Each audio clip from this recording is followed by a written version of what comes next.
Nampak simple je, tapi boleh masuk ke dalam syurga. Apa tu?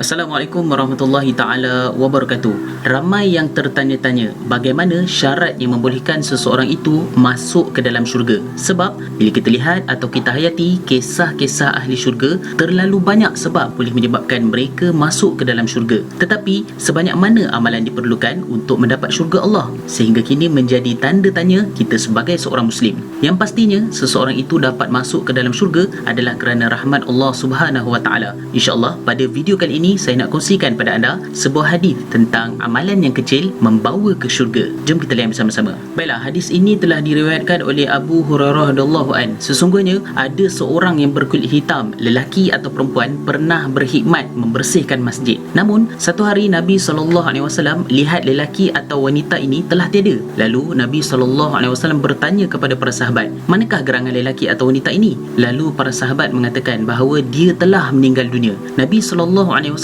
bertanya, kenapa kalian tidak memberitahuku? Seakan sahabat memandang rendah pada lelaki atau wanita itu tadi. Lantas Nabi SAW bersabda, tunjukkan aku di mana kuburnya. Lalu Nabi SAW solat ke atasnya dan mendoakannya dan bersabda, sesungguhnya kubur-kubur ini diselubungi kegelapan dan Allah Subhanahu Taala meneranginya dengan cahaya melalui doaku buat mereka. Hadis riwayat Muslim.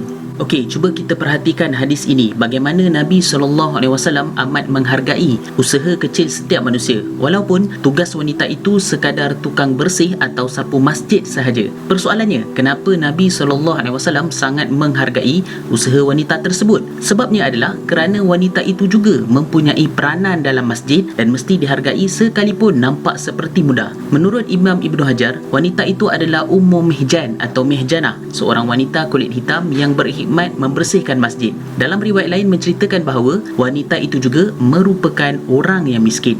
Dalam hadis ini juga menceritakan bahawa ada sebilangan sahabat yang pandang rendah terhadap wanita tersebut. Namun begitu, Nabi SAW mengajar kita agar tidak pandang rendah terhadap usaha orang lain, kerana mereka juga mempunyai peranan dalam sesuatu perkara. Qadhi Iyad ada menjelaskan tentang sikap Nabi SAW yang sentiasa menjaga setiap kumpulan miskin dan lemah. Ini menunjukkan bahawa Nabi SAW bersikap tawaduk dan prihatin. Maka sikap ini perlu ada bagi setiap Muslim untuk diamalkan.